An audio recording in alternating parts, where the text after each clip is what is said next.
자, 계속 봅시다. 어디까지 했냐? 지금, 등록 취소 부분까지 했죠? 자, 이제 그 업무정지 부분으로 넘어갑니다. 자, 이제 업무정지는요. 자, 업무정지는 결격사유에 해당되지 않습니다. 자, 이거는 소위 말하는 영업정지죠? 자, 이거는 결격사유에 해당되지 않는다. 저쪽에 자격정지는 뭐라고 했어요? 결격사유에 해당되죠? 자격정지는 누구한테 처분하는 거? 자, 여기 자격정지 있죠? 어디 갔냐? 자, 이거 자격정지. 요거는 누구한테 하는 거? 소속공개사. 그럼 이 업무정지는 누구한테 하는 거?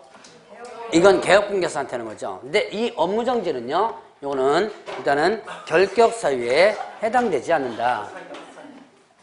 자, 그러면 이건 왜 결격사유에 해당되지 않느냐? 업무정지가 만약에 결격사유에 해당되면 업무정지 받자마자 어떻게 된 거예요? 업무정지 받자마자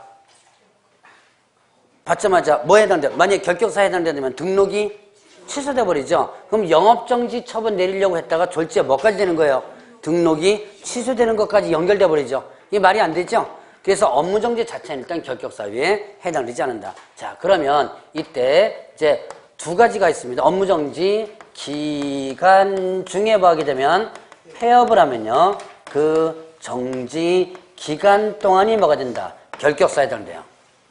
자, 업무정지 자체는 결격사유 아니지만 업무정지 기간 중에 뭐 하게 되면 폐업하면 결격사유에 된다. 자, 이거는 자, 폐업하는 순간에 아까 배웠던 거 등록효력이 어떻게 되죠? 폐업하는 순간에 등록효력이 실효, 효력이 없어지죠? 자, 그러면 이제는 폐업하는 순간에 등록효력이 없어지고 일반인이 돼버리죠? 그러면 이때 개업공개사가 폐업합니다. 업무정지 효력 살아있나요? 없나요? 자, 내가 업무정지 받자마자 폐업 신고를 합니다. 폐업 신고를 하면 등록효력이 없어진다 그랬죠? 등록효력이 없어집니다. 그러면 등록이 없어진 상태에서 업무정지 효력이 있어 없어요? 없죠? 자, 이 업무정지 영업정지라 그랬죠? 영업하는 사람한테는 필요한 거지 영업 안 하는 사람한테는 이거 필요 없죠? 그러니까 폐업하는 순간에 업무정지 효력도 없어져 버리는 거예요. 없어지니까 당연히 폐업하는 순간에 업무정지의 법적 효력이 없어지니까 다시 등록할 수 있는 상황이 돼버리죠? 효력 자체가 없어지니까. 그래서 그걸 막기 위해서 언제까지 그 정지기간 동안을 결격사를 만드는 거예요. 자, 그래서 업무정지의 실효성을 높이는 규정이다라고 볼 수 있습니다. 자, 요 앞에 걸 이해해 줘야 돼요. 폐업하면 업무정지 효력이 어떻게 된다? 효력도 마찬가지로 똑같이 없어진다. 실효되죠? 그러니까 업무정지 효력이 실효되니까 다시 등록할 수 있는 상황이 된다. 그러니까 이거를 그 정기간 동안 뭘로 만들어서? 결격사를 만들어서 등록하지 못하고 업무를 하지 못하도록 해놓은 거예요. 자, 그 다음에 또 하나, 업무정지. 사유 발생 당시에 사원 또는 임원이었던 자 있죠? 자, 이었던 자. 자, 사유 발생 당시에 사원 또는 임원이었던 자, 그 정지기간 동안이 뭐가 된다? 결격사유가 된다. 자, 사유 발생 당시란 업무정지 위반 행위가 있었던 당시고요. 업무정지 위반 행위가 있었던 당시에 자, 사원 또는 임원 뭐였었어요? 누구이죠? 사원 또는 임원? 경영진이다. 자, 사원 또는 임원으로서 근무하고 있었습니다.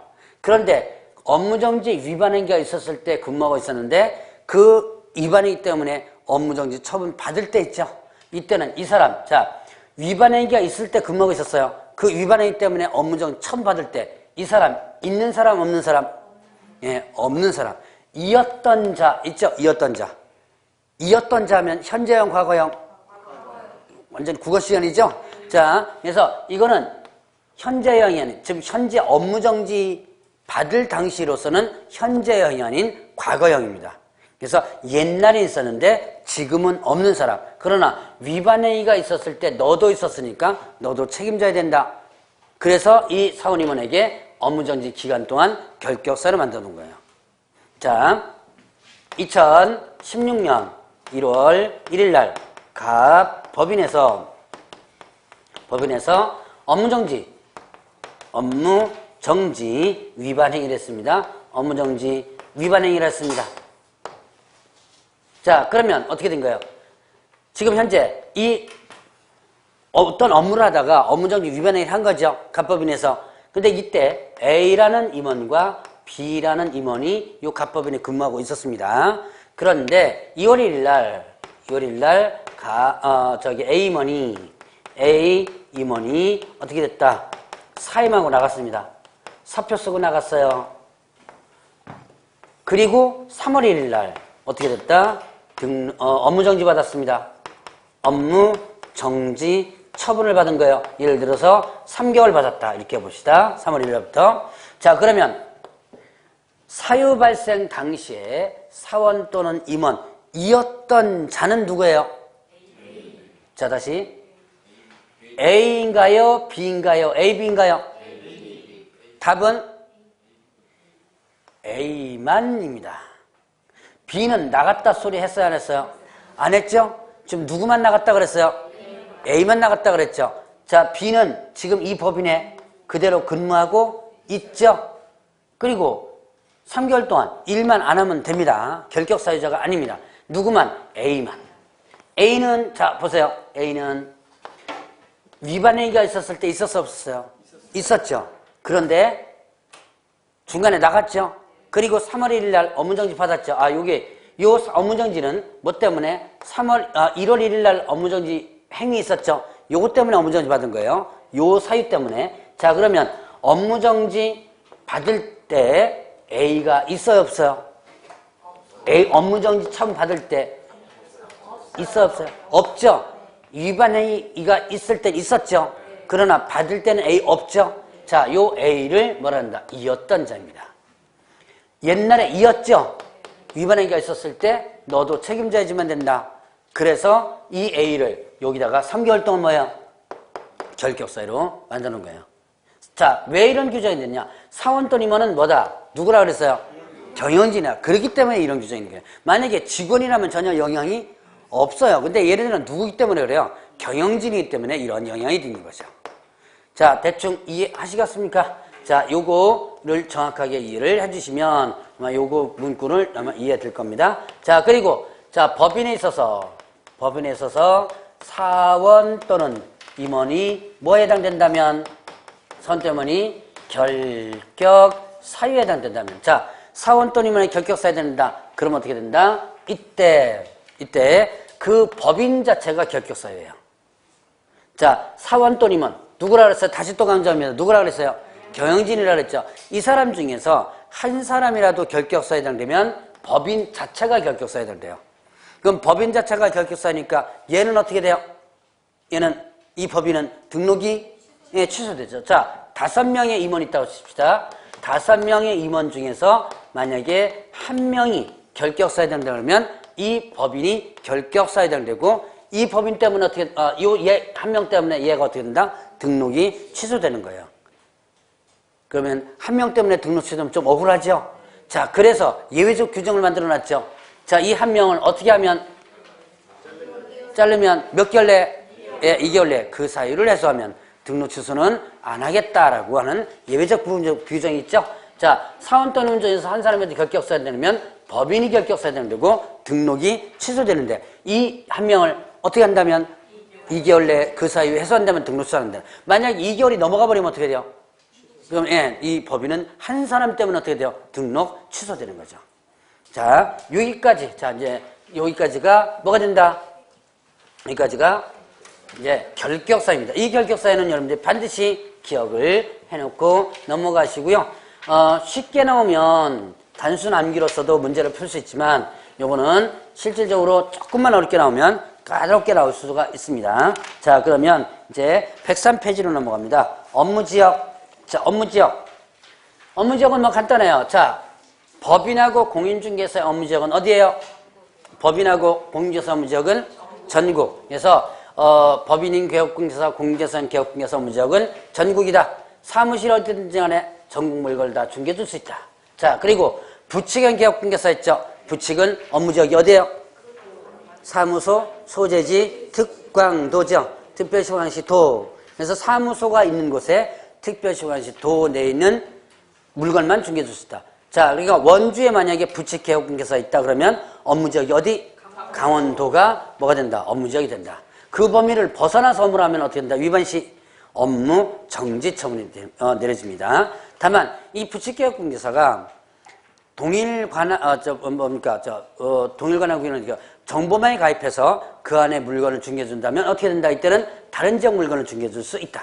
라고 했죠. 자, 여기까지가 이제 업무지역과 관련된 부분이고, 그 다음에 이제 105페이지에 보면 중개사무소 부분이 나오죠. 자, 중개사무소 부분에서 보면 중개사무소는 어떻다?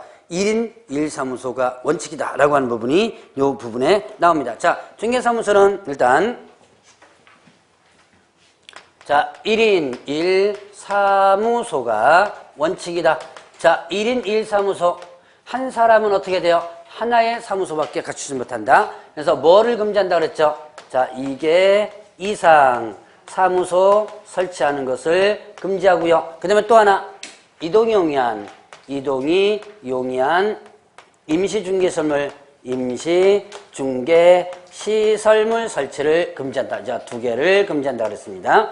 자, 다시 한번 2개 이상 사무소 설치하는 거 금지하죠. 자, 그 다음에 또 이동이 용이한 임시중개시설물 설치를 금지한다. 요거 임시중개시설물이 뭐였죠? 이동이 용이한 임시중개시설 떴다방이었죠? 천막사무소, 파라소사무소 요거를 얘기하죠. 자, 그래서 요거 위반하면 어떻게 된다? 자, 1인 1사무소 원칙으로서 요 두 가지 위반하면 등록이 취소될 수 있습니다. 즉 뭐예요? 상대 등록 취소. 상대 등록 취소는 또 어디에 해당되죠? 업무정지. 자, 업무정지. 항상 업무정지 된다는 거를 머릿속에 항상 같이 기억하고 있어야 돼요. 그 다음에 형벌 1년 이하 징역 또는 2중 나오면 일단 여러분들 머릿속에 형벌 1-1 떠올리세요. 2중 나오면. 자, 아까 공부했던 거 2중 등록 1-1이었죠? 2중 소속 1-1이었죠? 근데 2중 사무소 1-1. 2중 나오면 모두 1-1 떠올리고요. 자, 그러면 이제 이렇게 1인 1사무소 원칙으로서 이렇게 두 가지를 금지하고 있는데 다만 예외가 있었죠? 예외로서 뭐가 있다? 법인이 있었죠? 자, 법인은 어떻게 된다? 법인은 사무소를 여러 개 둘 수 있죠? 자, 뭐를요? 분사무소를. 자, 분사무소를 둘 수 있다. 분사무소는요, 자, 주된 사무소 소지 등록관청, 이외의 등록관청에 몇 개씩 1개씩만을 설치할 수 있다고 했어요. 그래서, 자, 분사무소는 소위 말하는 뭐다? 지점입니다. 법인은 지점을 설치할 수 있는데, 법인은 사무소가 두 가지 종류죠? 자, 여기 주된이라고 돼 있죠? 자, 법인은 사무소 두 가지다. 주된 사무소와 분사무소. 주된 사무소는 뭐예요? 소위 말하는 본사입니다. 본사고, 분사무소는요?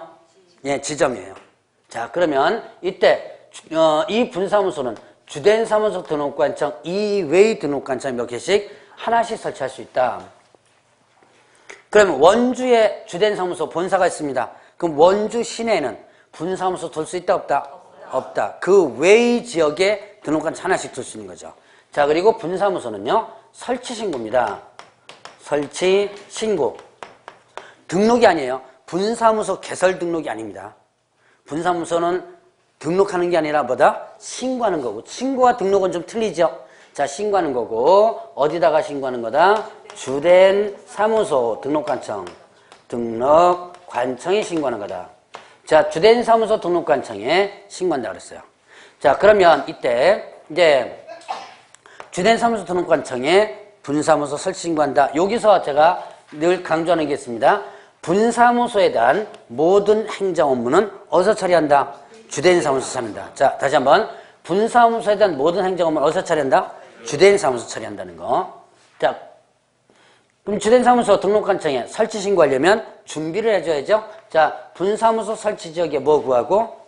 분사무소 설치 지역에 사무소 구하고요. 자, 그 다음에 사무소는 조건은 아까 중개사무소 개설 등록 부분과 같습니다. 일단은 이 사무소는 어디에 기재된, 자, 다시 복습, 어디에 기재된? 건축물대장에 기재된, 어딘 안 돼요? 가설건축물대장 안 되고요. 자, 건축물대장 기재가 안 돼도 되죠. 어떤 경우라면? 준공검사 사유승인 받았다면. 근데 이때는 서류 별도로 제출해야 돼요. 기재가 지연되는 사유서 제출하라고 그랬고요. 자, 그 다음에 또 확보할 때 소유하거나 전세 임대차, 사용대차의 방법으로 확보한다. 반드시 본인 명의가 아니어도 된다. 자, 이제 사무소 구했습니다. 그 다음에 또 분사무소 책임자 구해야 돼요. 책임자는 누구에 된다? 공인중개사에 된다. 다만 이때 특수법인의 분사무소는 책임자가 공인중개사가 아니어도 되죠. 자, 그리고 책임자 실무 교육받아야 되고요. 자, 그 다음에 업무보증 설정하죠. 업무보증 얼마 이상? 업무보증을 얼마 이상? 1억 이상을 설정한다 그랬어요. 자, 요게 사무소 준비 과정입니다. 분사무소 준비 과정. 자, 다시 한번 사무소 구하고요. 책임자 누구 뽑고? 공인중개사 뽑고 누구? 얘 뭐 받아라? 실무교육 받아라. 그 다음에 또 업무보증 1억 원 이상 설정하라. 그러면 이제 준비 끝났으니까 서류 들어갑니다. 사무소 구하라 그랬으니까 사무소 확보 증명서류, 실무교육 받으라 그랬으니까 실무교육 수료증사본, 그 다음에 업무보증 설정하라 그랬으니까 업무보증 설정서류. 세 가지. 자, 공인중개사 자격증사본 첨부한다, 첨부하지 않는다? 첨부 안 합니다. 아까 등록 신청할 때 자격증사본 첨부한다 그랬어요? 안 한다 그랬어요? 안 한다 그랬죠? 이것도 마찬가지로 첨부하지 않아요. 그래서 자격증사본은 일단 공주에서 자격 취득 여부는 등록관청에서 그 다음에 또 교부한 발급한 시도사에게 취득 여부를 확인하면 됩니다. 자, 이제 이렇게 해서 준비 끝났습니다. 끝났으면 어디다가 신청하는 거예요? 주된 사무소 등록관청 신청하면, 자, 주된 사무소 신청할 때, 신고할 때 지자체의 조례로 정하는 뭘 낸다? 수수료를 냅니다. 자, 지방자치단체 조례로 정하는 수수료를 요때도 내고요. 자, 그리고 이제 결격 사유 확인해요. 결격 사유를 확인을 한다. 예, 책임자 결격 사유 확인하겠죠? 적합하다면 어떻게 돼요? 이제 신고 필증을 교부를 해줍니다. 발급을 해줘요. 자, 신고 필증 교부해주고 그 다음에 설치 예정지역, 설치 예정지역 등록관청으로 정하네요. 지체 없이 통보를 함으로써 끝나게 됩니다. 자, 요게 분사무소 설치의 기본 규정입니다. 자, 어디다가 설치 신고? 주된 사무소 등록관청에 설치 신고하면 여기서는 결격 사유 확인하고 필증 교부 준다. 자, 그리고 설치 예정도 등록관청은 어떻게 한다? 통보함으로써 설치가 끝나게 됩니다. 자, 이제 설치 신고 부분. 자, 그리고 이제 분사무소 설치 신고 필증, 신고 필증 재교부가 있어요. 근데 신고 필증 재교부는 뭐와 같다고 여러분들이 생각하면 되냐면 등록증 재교부와 같습니다. 자, 여러분들이 일반 중개사무소는 등록증이고요. 그 다음에 또 분사무소는 뭐예요? 등록증 대신에 신고필증이 있습니다. 왜 등록증을 안 주고 신고필증 주나요? 등록이 아닌 뭐기 때문에? 신고이기 때문에. 자, 그래서 분사무소 개설 등록하면 틀려요. 분사무소 설치 신고라는 거. 신고필증 재교부 때도 마찬가지로 지자체조례 정하는 수수료를 내게 됩니다. 뒤에 가면 아마 지자체조례 수수료라는 거 한번 보게 될 거예요. 자, 그러면 이제 분사무소 설치해야 되는데, 자, 이거는 그렇게 크게 어려운 부분은 없으니까 쭉 하면서 훑고 넘어가면 돼요. 자, 113페이지 보니까 사무소 공동사용.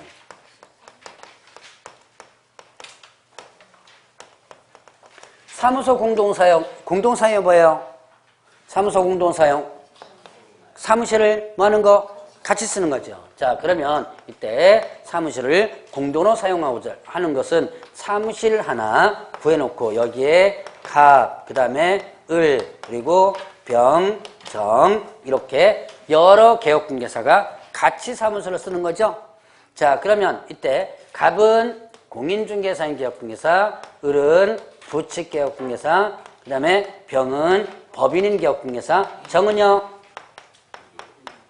자, 분사무소도 사무소 공동 사용할 수 있습니다. 자, 병법인의 분사무소는 아니겠죠? 다른 법인의 분사무소겠죠? 자, 이렇게 해서 사무실을 공동으로 사용하는 목적이 뭐였죠? 목적은, 여러분들 교재에는 목적이 뭐라고 나와요? 업무의 효율적 수행을 위하여를 했죠. 자, 업무의 효율적 수행을 위하여라고 목적이 나오는데요. 실질적으로 보면 이제 이거는 포괄적 개념이고 실질적으로는 사무실 공동으로 사용하면 뭐가 잘할때요? 경비가 잘 가면 되죠. 그 목적이 가장 큰 목적이죠. 자, 그럼 이제 이렇게 사무실을 같이 쓰기 위한 방법은 이쪽으로다가 사무실을 구해놓고요. 이쪽으로 뭐 하는 방법? 등록하는 방법과 그 다음에 이쪽 사무실을 이쪽으로 어떻게 돼요? 뭐예요? 이전하는 방법. 이렇게 두 가지 방법이 있죠. 사무실을 구해놓고 이쪽으로 개설 등록하는 방법이 있고, 사무실 구해놓고 기존 사무실 이쪽으로 어떻게 돼요? 옮겨가는 방법, 이전하는 방법. 이게 두 가지 방법이 공동사용의 방법입니다. 그럼 이렇게 등록 신청 이전 신고 시에 별도로 구비되는 서류가 있는데요. 사용 권한 있는 자의 뭐를 사용 승낙서. 자, 권한 있는 자의 사용 승낙서를 제출하라. 사용 승낙서를 제출하라 했어요. 자, 그럼 이때 사무실 보죠. 여기에 갑을 병정이 4명이 같이 사무실 쓰는데 갑이 임대차 계약을 체결했습니다. 그러면 이때 사용 권한 있는 자는 누구예요? 갑이죠. 얘가 사용 권한 있는 자죠. 얘의 승낙서를 누가 을정병이 첨부해서 하면 돼요. 그럼 이 갑은요, 사용 승낙서 첨부할 필요 없죠. 왜요? 자기 거니까. 자, 그럼 이제 문제는 이렇게 나옵니다. 사무실을 공동으로 사용하고자 하는 모든 개업공개서는 사용 승낙서를 첨부해야 된다. 예, 한 사람은 첨부할 필요가 없죠. 쉽죠? 문제? 대답 잘하시는데 뭐 X 하면서 그렇게만 하면 이제 근데 이렇게만 하면요, 나중에 지금은 이렇게 해놓고 하죠. 나중에 문제 풀 때는요, 당장 그날 배운 게 나오는 게 아니죠. 바로 10분 전에 나온 게 아니란 얘기예요. 5분 전에 나온 게 아니란 얘기죠. 3월 말에 언제 시험 보는 것 같은데? 언제 모의고사 보는 것 같은데? 3월 며칠이죠? 3월 말인가? 30일인가? 30일인가요? 31일? 아마 그날 아마 여기 계신 선생님들이 아마 출제를 할 거예요, 아마. 쉽게 내드릴까요? 어렵게 내드릴까요? 마음대로 하세요, 그냥. 자, 어차피 제가 저번 주에 제가 이런 얘기했죠? 많이 틀리라고 그랬죠? 네, 근데, 여러분들은 많이 틀리면 자꾸 기분 나빠하죠? 열받기도 하고. 근데 중개사법은 많이 틀려봐야 돼요. 많이 틀리면서 이렇게 했던 것들을 눈에 자꾸 익혀줘야지면 됩니다. 자, 이제 공동사용, 더 해야 되겠네. 다 끝난 줄 알았더만. 자, 이게 딴소리 하다 보면 자꾸 까먹어요, 저도. 보죠. 이제 이렇게 사용 승낙서를 첨부를 해줘야지면 되고, 그 다음에, 자, 사무실만 같이 씁니다. 사무실만 같이 쓰고, 자, 의무와, 그 다음에 또 책임은 어떻다? 각각 개별적이다.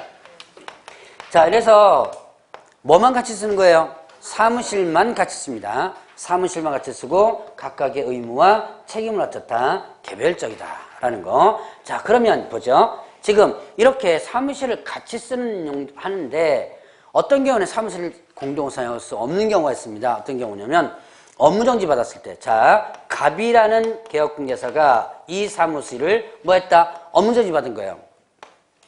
업무정지 처분을 받았습니다. 그런데 이 업무정지 받았으니까 사무소를 어떻게 돼요? 이제 문 열지 못하죠? 이때 을을 데리고 오는 거예요. 을 개업공개사 데리고 와서 사무실을 같이 쓰도록 하는 거죠. 옛날에 이렇게 많이 했었어요. 근데 요게 이제 중개사법의 구멍이었습니다. 그거를 막아놨습니다. 지금은 이제는 이렇게 업무정지 받은 개업공개사에게, 자, 이 갑은 을에게 공동사용 승낙서, 사용 승낙서 있죠? 이거를 주지를 못하도록 하는 거예요. 그러니까 을이 이쪽으로 들어오지 못하는 거예요. 또 거꾸로, 자, 을 사무소가 있는데 갑이 업무정지 받았죠? 갑이 이쪽으로 사무실을 옮길 수 없도록 해놨습니다. 이전 신고를 하지 못하도록 해놨습니다. 자, 그래서 이렇게 업무정지 받은 개업공개사는 어떻게 된다? 업무정지 받은 개업공개사는, 자, 새로운 개업공개사를 들이지 못한다라고 하는 거. 자, 요게 이제 공동사용에 못하는 부분인데요. 자, 그러면 이런 경우죠. 갑을 병정이 넷이서 같이 지금 이거 하고 있죠. 공동사용하고 있죠. 그런데 갑이 업무정지 받았습니다. 이때 이 사무실 문 열어야 돼요? 아니면 문 닫아야 돼요? 아니면 문 열 수 있어요? 네, 열 수 있죠. 자, 갑만 업무 안 하면 되죠. 누구? 을병정은 업무 계속해도 되는 거예요. 그러니까 이 업무정지 받았을 때 일 못하는 것은 혼자 있을 때 있죠. 혼자 있을 때 이 문 열지 못하도록 하기 위해서 만들어 놓은 것이다 라는 거. 자, 이거 이제 공동사용이었고, 자, 그러면 114페이지 보니까 중개사무소 이전 부분 나옵니다. 자, 사무소 이전, 중개사무소 이전은요, 사무실 옮기는 건데, 이거는 일단 여러분들이 두 가지로 갈라집니다. 중개사무소에서는요. 자, 일반적인 중개사무소 이전과 그 다음에 뭘로 나눠진다? 분사무소 이전으로 나눠집니다. 분사무소 이전 이렇게 나눠져요. 자, 두 가지를 비교해서 여러분들이 보셔야 돼요. 자, 중개사무소 이전부터 보죠. 이전한 날로부터. 자, 이전한 날부터 며칠 이내? 예, 자, 이전한 날부터 10일 이내. 어디다가? 이전 후에. 자, 이전한 날부터 10일 이내. 이전한 곳에 등록관청입니다. 이전 후에 등록관청에 이전 신고한다. 자, 이전한 날부터 10일이니까 이전하기 전에 신고하는 거예요? 이전한 후에 신고하는 거예요? 이전한 후에 신고하는 거죠? 이전한 후에 사후 신고입니다. 이전 후 등록관청에 신고하는 거예요. 자, 그러면 이전 후 등록관청은 자, 이때 신고할 때요. 서류 두 가지 들어갑니다. 등록증, 원래 등록증 있죠? 그거와 사무소, 저쪽에 구했죠? 사무소 확보 증명서. 요 사무소 확보 증명, 사무소도 아까 등록 기준에서 나왔던 그 사무소 조건을 그대로 따릅니다. 자, 사무소 확보 증명서를 첨부해서 낸 이전 후 등록관청에 신고하면 이전 후 등록증서에서는 등록증을 어떻게 한다? 등록증을 재교부해 줍니다. 다시 교부해줘. 자, 등록증을 다시 교부해 준다. 그런데요, 여기서 이제 예외가 있죠. 동일관청으로 이전하면 이때는 변경 교부를 어떻게 한다? 할 수 있다 그랬어요. 변경 교부를 할 수 있다. 자, 등록증을 다시 교부해 주는데 동일관청으로 이전하면 뭔다? 변경 교부할 수 있다. 자, 여기에 원주의 중개사무소 있습니다. 이 원주의 사무소를 옆에 있는 횡성으로 옮겨보겠습니다. 원주의 중개사무소를 어디로 옮겨놓고 나서? 횡성으로 옮겨놓고 나서 며칠 이내? 네, 10일 이내 신고하죠. 어디 가서 신고해줘야 돼요? 네, 횡성군청에 가서 신고를 해줘야죠. 횡성군청에 가서 신고하면 자, 이때 횡성군청에서는 등록증을 어떻게 한다? 다시 교부를 해줘요. 다시 교부해준다. 자, 그런데 이때 주는데 이때 원주에서 원주로 이사 가는 거예요. 동일관청으로 이사 가는 거죠. 그러면 이때는 변경 교부를 할 수 있다 그랬습니다. 자, 재교부해주는 이유가 뭐예요? 원주에 있을 때는 원주 시장 명의로 등록증이 교부됩니다. 횡성으로 가면 누구 명의로 교부해줘야 돼요? 횡성군청장 명의로 다시 교부해줘야죠. 그러니까 재교부가 되는 겁니다. 그런데 원주에서 원주를 할 때는 밑에 원주 시장 명의는 똑같죠. 그러니까 이때는 변경 교부할 수 있다는데 이게 뭐냐면 기존 등록증에 주소가 있죠. 요거를 이렇게 지우고 나서 변경사항만 기재서 다시 주는 거예요. 자, 이거는 변경 교부할 수 있다는 것은요. 기존 등록증에 변경만 해서 주는 거죠. 등록증이 바뀌지 않죠. 자, 이거는 바뀌고요. 자, 그러면 이때 큰 차이점이 있습니다. 어떤 차이점이 있을까요? 여러분들한테는 아주 중요한 겁니다. 재교부와 변경교부의 차이점. 여러분들이 가장 여러분들한테 중요하다 그랬죠? 돈 문제가 왔다 갔다 해요. 그렇죠. 이거는요, 아까 재교부 때 뭐 했어요? 재교부 때 지자체로 졸업정은 수수료 낸다 그랬죠? 재교부 때는 항상 냅니다. 그러니까 이때는 지자체 졸업정은 수수료 내죠. 근데 변경교부는요, 그 등록증에 주소만 바뀌어서 그대로 주는 거죠. 수수료 발생이 안 됩니다. 여러분들한테 중요하다 그랬죠? 돈이 왔다 갔다 하니까. 자, 그래서 이렇게 되는 부분이 있고요. 자, 이제 이렇게 해서 재교부해 주거나 아니면 동일교부는 변경교부 할 수 있다. 변경교부 할 수 있다 그랬죠? 그럼 이거는 하여야 한다가 아니죠? 할 수 있다. 그럼 할 수 있다는 것은 거꾸로 안 할 수 있다는 얘기죠. 그럼 안 하면 어떻게 하는 거예요? 그렇죠. 안 하면 재교부해 주는 거예요. 그러니까 누구 마음? 담당부만 마음입니다. 이거는요. 자, 그리고 이제 이전 후 등록관청에서는 자, 이전 전 등록관청에 서류 송부 요청을 합니다. 그러면 요청받은 이전 전 등록관청에서는 지체 없이 뭐 한다? 지체 없이 송부를 해줘야 돼요. 자, 이전 후 등록관청에서는 이전 전 등록관청에 뭐 한다? 서류 송부 요청을 하면 자, 이때 이전 전 등록관청에서는 지체 없이 어떻게 한다? 그 서류를 송부해줘야 돼요. 송부되는 서류가 세 가지 있었죠. 뭐 했었어요? 송부되는 서류 세 가지. 일단 중개사무소 개설, 등록, 대장, 개설, 등록, 신청, 서류, 그 다음에 또 최근 1년간의 행정처분이 된 서류 또는 행정처분이 진행되는 서류. 최근 1년간 행정처분이 된 서류는 끝난 서류입니다. 행정처분이 진행된 서류는 뭐예요?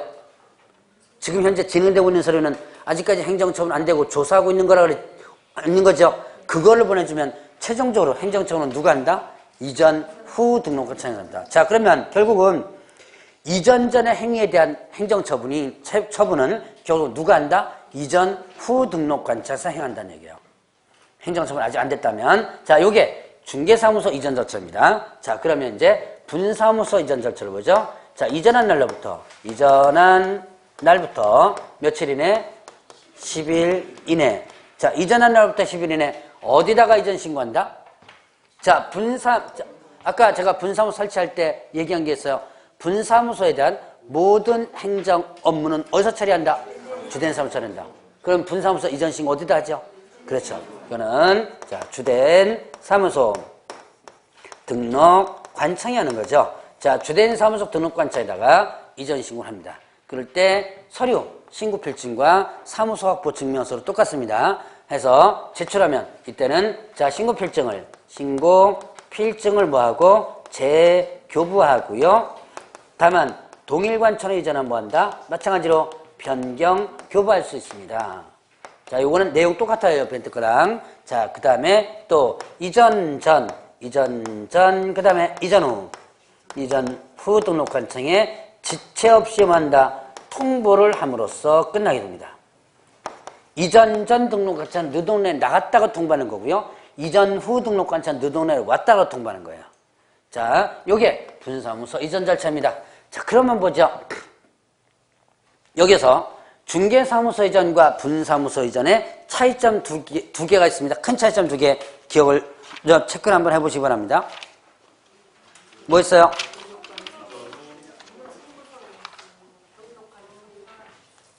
일단 큰 차이점, 신고하는 곳이 틀립니다. 자, 이전한 날로부터 10일은 어떻게 돼요? 똑같죠? 자, 근데 여기에서 보니까 여기에는 신고하는 곳이 어디예요? 이전 후 이렇게 되죠. 자, 여기는요? 주된. 여기다가 이전 후 등록관청 신고한다. OX요? 분사무소에다가 이전 후 그럼 틀리죠. 어디다 하는 거? 주된 사무소는 거죠. 자, 그 다음에 중개사무소 이전은요? 맨 밑에 보세요. 서류가 어떻게 돼요? 송부되죠? 서류가 송부되죠? 그런데 분사무소 이전은요? 서류 송부되는 거 없고 뭐만 하는 거예요? 이전 전과 이전 후에 뭐 한다? 통보만 하면 되는 거죠. 대충 접수됐죠? 자, 이렇게 구분을 해 놓으시면 됩니다. 자, 이렇게 해서 이제 사무소 이전과 관련된 부분을 한번 봤고요. 자, 그 다음에 이제 119페이지에 보니까 게시 명칭 표시 광고. 요거 넘어가기 전에 10일 이내 하라 그랬죠? 요거 10일 이내 안 하면 어떻게 되죠? 100만 원 이하의 과태료. 자, 10일 이내에 신고를 안 하면 어떻게 된다? 100만 원 이하의 과태료 부분이었고요. 자, 그러면 이제 게시 의무 명칭 표시 광고하는 부분을 보도록 하겠습니다. 게시가 뭐예요? 게시 걸어두는 거라 그랬죠? 네. 자, 사무소에 보기 쉬운 곳에 걸어두라 그랬습니다. 뭘 걸어두라? 자, 네 가지 있습니다. 자, 게시 의무에 대해서 보면 사무소에 보기 쉬운 곳에 네 가지 등록증 뭐예요? 원본과 그 다음에 또 자격증 원본 있죠. 원본. 자, 그 다음에 중개 보수 요율표 한도액표 있고요. 자, 그 다음에 또 뭐가 있다? 업무보증 보증 설정 서류죠. 업무 보증 설정 서류 업무보증이라고 제가 좀 늘여놨습니다. 서류 있어요. 자, 네 가지. 자, 등록증 원본, 자격증 원본. 자, 요때 숫자에다가 또 넣으면 보수 요율표 한도표 업무보증 설정 서류 이렇게 했습니다. 자, 등록증 원본 사본이 아닌 뭐예요? 원본. 자격증 마찬가지로 원본이죠. 자, 등록증 있는데 분사무소는 뭐 걸어둬야 돼요? 분사무소는 등록증이 없죠? 뭐 있죠? 신고필증 있죠? 신고필증 걸어두면 되고, 자, 자격증 부분 보세요. 이거는 누구 거 걸어둬야 돼요? 개업공개사 거하고, 예, 소속공개사, 개업공개사, 소속공개사 거를 다 걸어둬주면 됩니다. 자, 다 걸어둬야 되고, 이때, 자, 이 자격증, 소속공개사 자격증까지 걸어둬야 돼요. 근데 이거 걸어둘 의무는 누구한테 있는 거예요? 개업 공인중개사였습니다. 소속공개사가 지가 걸어두는 게 아니에요. 누가 걸어두는 거예요, 지금? 개업 공인중개사가 걸어둘 의무가 있습니다. 자, 그 다음에 보수율표와 업무부정설정서 이것을 사무소에 쉬운 곳에 걸어두라. 네 가지입니다. 자, 그럼 이거를 안 걸어두면 어떻게 된다? 위반시 100만 원 이하의 과태료. 자, 100만 원 과태료. 보죠. 지금 자격증과 관련된 부분이죠. 자격증 뭐였어요? 지금 원본 걸어두라는데 누구 거 걸어두라 그랬어요? 개업공개사 거하고 소속공개사 거 걸어두라 그랬죠? 자, 소속공인중개사가 자격증 원본, 소속공인중개사의 자격증 원본을 안 걸어뒀습니다. 이거 일단 안 걸어두면 100만 원 과태료겠죠? 이거 누가 먹어요? 누가 먹는다? 예. 이거는 개업 공인중개사가 과태료 먹습니다. 자, 그거 여러분 조심을 해주시고요. 자, 그러면 이제 개시 의무 부분 끝났고 이제 명칭과 관련된 부분이죠. 자, 개업 공인중개사는 어떤 명칭 써라? 개업공개사 어떤 명칭 써라? 공인중개사 사무소라든가 아니면요, 부동산 중개라든가 둘 중에 하나 쓰라 그랬죠? 공인중개사무소나 부동산 중개 둘 중에 하나 써라. 이거 안 쓰면 어떻게 되죠? 100만 원 이하의 과태료입니다. 자, 개업공개사는 사무소 명칭에 있죠? 공인중개사무소 대부분 이거 많이 쓰죠? 아니면 부동산 중개 꼭 둘 중에 하나는 써줘야 돼요. 자, 이거 안 쓰면 100만 원 과태료. 이 두 가지는요, 개업 공인중개사를 표시하는 하나의 명칭이에요. 자, 그러면 이때 부칙개업공개사 있죠? 부칙개업공개사는 이 명칭 중에 어떤 거 쓰면 안 된다? 공인중개사, 예, 공인중개사 사무소, 이 사무소 명칭을 쓰면 안 된다 그랬죠? 요거 쓰면 어떻게 되죠? 예, 100만 원 이하의 과태료입니다. 자, 부칙개업공개사가 공개사 사무소라는 명칭을 만약에 썼다 그러면 100만 원의 과태료. 자, 그러면 이 부칙개업공개사는 그럼 어떤 명칭만 써야 돼요? 어떤 명칭만 써야 돼요? 부동산 중개만 써야죠. 자, 일반적 개업공개사는 이거나 둘 중에 하나 써야죠. 법인이나 아니면 공인은요. 근데 부칙은 어떤 것만 이거 못 쓰니까 부동산 중개만을 쓰는 거죠. 자, 그리고 개업공개사 아닌 자가 있습니다. 자, 개업 공인중개사가 아닌 자가 있어요. 자, 개업공개사 아닌 자 누구예요? 개업공개사 아닌 자 누구죠? 개업하지 않은 사람? 그것도 맞긴 맞는데, 자, 법적으로 한번 따져보죠. 개업공개사 아닌 자는, 자, 개업공개사는 어떤 사람? 이 법에 의해서 중개사무소 개설 등록한 자. 그럼 개업공개사 아닌 사람은 등록하지 않은 자죠. 자, 이 개업공개사는 자, 등록하지 않은 자는 공개사무소, 공인중개사 사무소라든가 아니면 부동산 중개라든가 또는 이와 유사명칭이 돼서 사용을 어떻게 한다? 금지한다. 자, 저번 주에 유사명칭 사용 금지 하나 배웠죠? 공인중개사가 아닌 자 배웠죠? 공인중개사가 아닌 자는 어떤 명칭 쓰면 안 된다? 공인중개사 또는 이와 유사명칭 쓰면 안 된다 그랬죠? 자, 그런데 여기 또 하나 유사명칭 나옵니다. 자, 아닌 자가 명칭 썼다라는 걸 공통으로 기억해야 돼요. 자, 개업공개사 아닌 자는 또 공개사무소, 부동산 중개 또는 이와 유사명칭 쓰면 안 된다 그랬습니다. 그럼 이런 아닌 자가 명칭 쓰면 어떻게 된다? 형벌 1-. 유사명칭 사용금지 위반하면 형벌은 어떻게 합니다? 1-1입니다. 저번 주에 공인중개사가 아닌 자가 명칭 써서도 1-1이죠. 개업공개사가 아닌 자가 명칭 써서도 1-1이라는 거예요. 자, 이제 명칭과 관련된 부분을 한번 구분해 봤고요. 그럼 이제 성명 표기라는 게 있을 거야, 아마. 자, 성명을 뭐하라? 표기하라. 자, 성명 표기.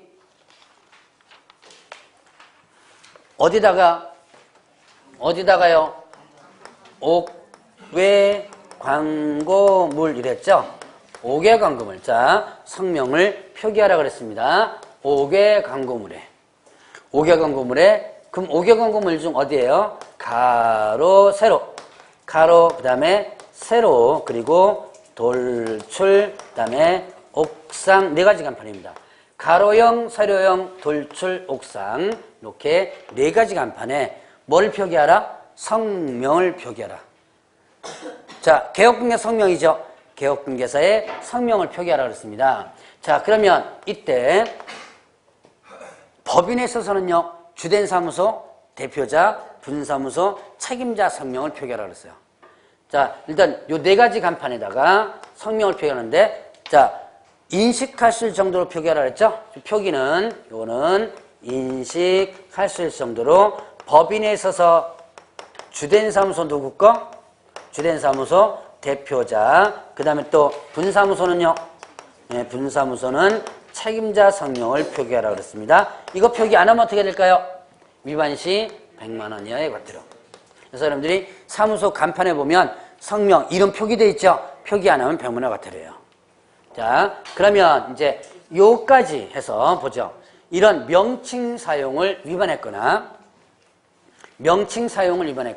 아니면 성명 표기를 위반했습니다. 그러면 이때는 간판에 대해서 어떻게 하라? 간판 등에 대해서 철거 명령을 할 수 있다. 철거 명령을 할 수 있다. 자, 간판에 대해서 뭐 할 수 있다? 철거 명령을 할 수 있다. 누가요? 등록관청에서. 등록관청. 그래서 등록관청에서 철거 명령을 할 수 있습니다. 뜯어내라. 철거 명령을 할 수 있는데 이때 철거 명령에 불응하면 어떻게 된다? 자, 불응시 어떻게 돼요? 행정 대집행. 자, 대집행법. 행정 대집행법에 의해서 대집행할 수 있다. 이게 먼저 대집행이라 뭐라 했어요? 뜯어내라라고 했죠? 명령했는데도 안 뜯어내고 있죠? 그럴 때는 어떻게 하는 거? 강제 철거하는 거죠. 자, 그래서 이게 행정 대집행입니다. 자, 이제 이렇게 해서 성명 표기와 명칭 사용 부분 봤고요. 자, 여러분들 교재 보면 121페이지에 중개대상물 표시광고하는 부분 있죠. 자, 중개대상물. 자, 개혁분계사는 중개대상물을 뭐 할 때? 광고할 때. 중개대상물 광고할 때 뭐 하라? 자, 성명 등을 표기하라 그랬어요. 중개대상물 광고할 때 뭐 표기하라? 성명 등을 표기하라. 자, 그럼 표기해야 되는 사항이 네 가지 있었죠? 성명, 그 다음에 소연 이렇게 썼습니다. 성 뭐죠? 여러분들 교재 보면 제가 성명이 여러분들 교재는 밑에 나와 있죠? 그걸 먼저 위에 올렸습니다. 성 뭐다? 성명, 명, 명칭, 소재지, 연, 연락처. 자, 다시 한번 중개대상물 광고할 때 표기하라. 성명, 명칭, 소재지, 연락처 네 가지를 표기하라. 자, 요 네 가지 표기 안 하면 어떻게 된다? 100만 원 이하가 돼요. 그러니까 여러분들이 광고할 때 네 가지 다 표기해줘야 돼요. 개혁분계사 성명, 사무소 명칭, 소재지의 연락처 표기를 해줘야지만 되고요. 자, 그 다음에 또 개혁분계사 아닌 자, 개혁 공인중개사가 아닌 자는 중개 대상물에 대한 광고를 해서는 안 된다 그랬죠? 광고 금지.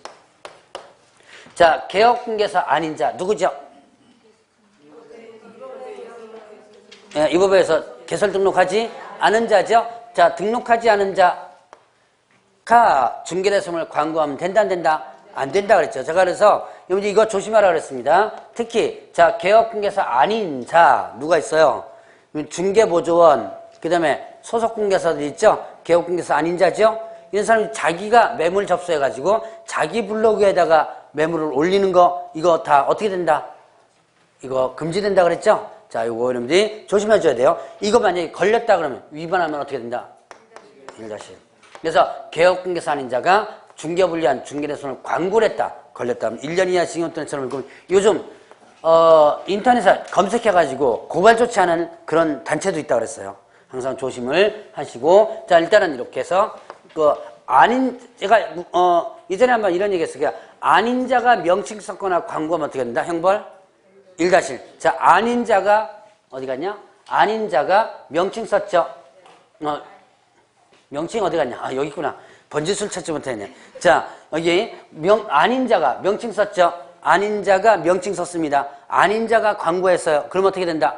1-1. 그러니까 아닌 자가 여기 말고 더 있었죠? 저번 주에 봤던 공인중개사가 아닌 자. 그러니까 아닌 자가 명칭 썼거나 광고하면 1-1 이렇게 구분 한번 해보라 그랬습니다. 자, 여기까지 하면 이제 광고와 관련된 부분을 정리를 합니다. 자, 이제 오늘의 마지막 123페이지의 겸업 부분. 자, 124페이지로 넘어가요. 거기 보니까 여러분들 교재에 공인중개사인 개업중개사하고 중개인 개업중개, 중개인 뭐였죠? 부칙이죠? 자, 지금 이 교재는 중개인이라는 표현을 자주 쓰는데요. 이 중개인이라고 하는 부분은 지금 현재는 없는 용어고요. 지금은 부칙인 개업중개사라고 표현합니다. 옛날부터 뭐 하는 사람이에요? 중개업을 해오고 있던 사람이죠. 자, 부칙에 공인하고 부칙 개업중개사는 일단 개인들이죠. 자, 개인들은 어떻게 돼요? 겸업에 대해서 제한이 없다. 여러분들이 주변에 중개사무소 있을 거예요. 거기에 사무소 하면서 겸업하는 사람들 뭐 주변에 혹시 본 거 있어요? 사무실에서 커피숍? 네, 커피숍. 제가 언제 그 얘기했을걸요? 재즈바 하는 개업중개사 있다는 거 제가 한번 얘기하지 않았나요? 했어요, 한번. 안 했어요? 진짜? 예? 소극가게, 앞에다 소극가게만 얘기했나? 했던 것 같은데. 이제 우리 동네에 재즈바 하는 가게가 있었어요. 지금은 그게 통닭집으로 바뀌었습니다. 자, 이렇게, 자, 문 닫아가 바뀌었는데, 자, 이렇게 겸업에 대해서 어떻게 한다? 겸업에 대해서 일단은 제한이 없다. 다만, 다른 법에서 제한하는 거는 못하죠. 변호사라든가 이런 법무사, 세무사 이런 거 못하는 거예요. 그거 빼놓고는 일단 다 할 수 있다. 자, 그러면 이제 125페이지에 보면, 이제 일단 개인은 겸업에 대해서 제한이 없습니다. 자, 근데 이제, 법인은, 자,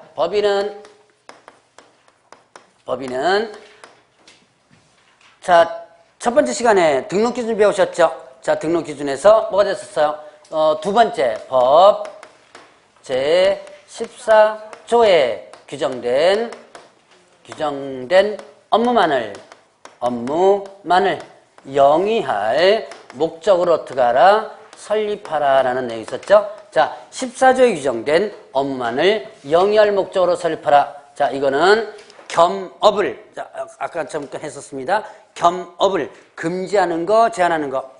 제한하는 거 그랬죠? 이거는 일단 겸업을 뭐 하는 거다? 제한하는 거다. 14조에 규정된 업무 외에는 할 수 있다, 없다? 없다는 거죠. 이걸 위반하면 어떻게 된다 그랬어요? 위반하면 등록이 취소될 수 있다. 즉, 상대 등록 취소. 상대 등록 취소는 또 어디에 해당되죠? 업무정지에 해당되는 부분이었죠. 자, 그러면 14조에 규정된, 제가 아마 이 얘기했을 거예요. 14조에 규정된 업무를 영위하고, 이렇게 하면 틀리다 그랬죠? 의미 자체가 틀려진다 그랬죠? 자, 그러면 14조에 규정된 업무가 뭐냐라고 하는 걸 보죠. 일단 첫 번째가 뭐였어요? 상업용 건축 및 주택임대관리 등 부동산 관리 등, 자, 상업용과 그 다음에 또 주택의 임대관리 등 부동산 뭐예요? 관리를 뭐 하는 거? 대행하는 거를 할 수 있다. 관리 대행할 수 있고요. 자, 두 번째는요. 자, 부동산 이용, 그 다음에 개발, 그리고 거래에 관한 뭐라 했어요? 상담이었죠. 부동산 이용 개발 거래에 관한 상담. 소위 말하는 이걸 뭐냐면 부동산 뭐라 그랬어요? 부동산 컨설팅이다 라고 했었죠. 부동산 컨설팅. 자, 그래서 이용 개발 거래에 관한 상담만 해주는 거예요. 개발업을 하는 거 아닙니다. 자, 거래업 하는 것도 아니고 뭐다? 상담만 해주는 거. 자, 그 다음에 세 번째는 누굴 대상으로 한? 개업, 공인중개사를 대상으로 한 중개업의 경영기법 기법이라든가 아니면 경영 정보를 많은 거 제공하는 업무를 할 수 있다. 자, 누굴 대상으로 한다 그랬어요? 개업, 공인중개사를 대상으로 한 무슨 업에 대한? 중개업에 대한 경영기법, 경영정보 제공. 이걸 일명 뭐라 그랬죠? 프랜차이즈라 그랬죠. 프랜차이즈. 자, 여러분들이 프랜차이즈 하면 뭐 있어요? 뭐 통닭집 이런 거 있죠? 부동산에도 프랜차이즈 있어요. 부동산 랜드, 부동산 뱅크, 부동산 서브 이런 거 지나가면서 간판들 많이 봤을 거예요. 그것이 프랜차이즈. 그 본사를 운영할 수 있는 거예요. 자, 이런 경영기법이라든가 경영정보를 제공하는 거. 그 다음에 또 네 번째는요. 예, 상업용 건축 및 그 다음에 주택의 뭐예요? 분양을 뭐 하는 거다? 대행하는 거. 분양, 대행. 분양이 뭐죠? 분양. 소위 말하는 뭐다? 판매하는 겁니다. 현재 분양하면 뭘 얘기하는 거다? 판매하는 거예요. 대행이 뭐예요? 대신하는 거죠. 대신 뭐죠? 대신 판매하는 거죠. 대신 판매하는 거. 그래서 이거를 상법에서는 뭐라고 표현하냐면 위탁 매매라고 합니다. 대신 판다 그래서 위탁 매매. 자, 분양 대행을요. 그래서 이런 분양을 대행할 수 있다. 라고 하는 거. 자, 그 다음에, 다섯 번째는요, 이사. 그 다음에 또 도배업에 대한 뭐예요? 용역 알선. 용역 알선을 할 수 있다. 자, 이사 도배업을 뭐 하는 거? 소개시켜 주는 거죠. 자, 그리고 마지막으로 경매, 그 다음에 공매 부동산에 대한 권리 분석, 권리를 분석하고 그 다음에 취득을 뭐 하는 거예요? 알선합니다. 그 다음에 매수, 신청을 어떻게 한다? 대리하는 업무를 할 수 있다. 자, 경매, 공매 부동산에 대한 권리 분석, 권리가 이렇다는 거 분석해 주고요. 취득알선, 이거 한번 해봐라 소개시켜 주는 거고요. 그 다음에 대리 업무, 이건 뭐예요? 그 사람을 대신해서 내가 매각장소 들어가가지고 낙찰받아 주는 거죠. 자, 근데 이거는 원래 누구의 업무다? 변호사 업무다. 원래는 누구의 업무다? 변호사 업무입니다. 변호사가 아닌 자가 이 업무를 대신하는 업무를 했다. 이거를 대신하는 업무라는 게 뭐예요? 돈 받고 업을 하는 거죠, 업을. 업하면 뭐예요? 이걸 업을 한다는 얘기는 돈 받고 하는 거죠. 그냥 다른 사람을 대신해서 들어가는 건 상관없어요. 위임받아가 들어가는 거거든요. 그거를 돈 받고 하는 게 문제죠. 자, 이렇게 이거는 변호사가 아닌 자가 이걸 했다 그러면 무슨 법 위반? 변호사법 위반이에요. 그런데 두 가지 법에서 열어놨다 그랬죠? 2003년도 때 법무사법에서 이 업무를 할 수 있도록 열어놨습니다. 그래서 법무사가 지금 이거 하고요. 그 다음에 2006년도 때 누가 한다? 개업공개사가 할 수 있도록 열어놨습니다. 자, 그래서 지금 두 사람은 이 업무를 해도 변호사법 위반은 아니에요. 법에서 열어놨기 때문에. 자, 근데 이거는요, 공인중개사법에서는 누구만 할 수 있도록 열어놨다? 법인하고 누구만? 법인인 개업공개사고, 그 다음에 또 공인중개사인 개업공개사만 할 수 있도록 열어놨습니다. 자, 법인하고 공인만 열어놨고요. 개업공개사 또 누구 하나 있었어요? 부칙이 있었죠. 부칙은 예, 이 업무를 할 수 없습니다. 부칙 왜 못해요? 못하는 이유? 예, 자격증 없으니까. 자, 그래서 법인하고 공인만 할 수 있도록 열어놨습니다. 자, 이제 요까지가 소위 말하는 겸업. 자, 요거 6가지 반드시 기억해야 돼요. 첫 번째가 뭐였죠? 상업용 건축 및 주택의 뭐다? 주택의 임대관리 등 부동산 관리를 대신하는 거. 두 번째는요, 이용개발, 거래에 관한 상담. 세 번째는요, 누굴 대상으로? 개업, 공인중개사를 대상으로 한 중개업에 대한 기법, 정보 제공해주는 거. 그 다음에 네 번째는 상업용 건축 및 주택의 분양대행. 그 다음에 이사, 도배업을 소개시키고 알선업, 경매, 공매, 부동산은 권리분석, 취득, 알선, 대리 업무를 할 수 있다. 6가지 기본적으로 여러분들이 기억해 놓으시고요. 자, 주의사항을 보죠. 자, 상업용과 주택에 대한 부동산 관리 대행한다는 거와, 자, 그 다음에 관리를 해주는 게 아니고 관리하는 게 아니라 관리 대행이죠. 자, 그 다음에 또 부동산 이용 개발 거래에 관한 상담, 개발업이라는 것이 아니죠. 그거에 대한 상담을 해주는 거고. 자, 이제 세 번째가 시험 문제 잘 나옵니다. 누굴 대상으로 한 거예요? 개업, 공인중개사를 대상으로 한, 이러겠죠? 이때 여기에 공인중개사를 대상으로 한 OX 틀립니다. 개업자 빠졌죠? 자, 틀립니다. 의뢰인을 대상으로 한 의뢰인 이렇게도 틀립니다. 누굴 대상으로 하는 거예요? 개업, 공인중개사를 대상한다. 그거 조심하시고요. 자, 그 다음에 상업용 건축 및 주택에 분양되어 있습니다. 상가 건물과 주택이죠. 분양되어 있어요. 요거, 자, 여기에 토지에 분양된,